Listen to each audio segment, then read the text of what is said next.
Obubenje kye kimu ku bintu ebisinze okumalawo obulamu bw'Abannayuganda, kyokka ng'obusinga buleetebwa kuvugisa kimama wamu n'okuvugisa ettamiiro.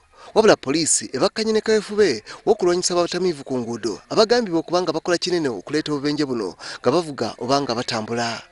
Omukwanaganya wa poliisi w'ebidduka mu Kampala, Mathias Okwi, ategeezezza ng'omuntu yenna anaanywa omwenge n'atagalira mu kkubo bw'agenda okukwatibwa avunaanibwe.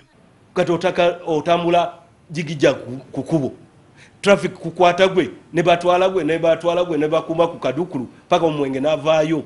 Tutereke paka enkya ko obudde bikedde omwenge buveddeko tugambe genda. Okusinziira ku Okwi, obubenje bweyongedde obungi bw'ogeregeranya n'emyaka egyayita ng'obusinga buvudde ku butamiivu obukudde ejjembe.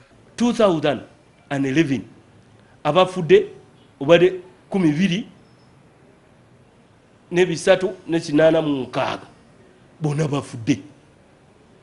2012 tumaze juzi abantu 211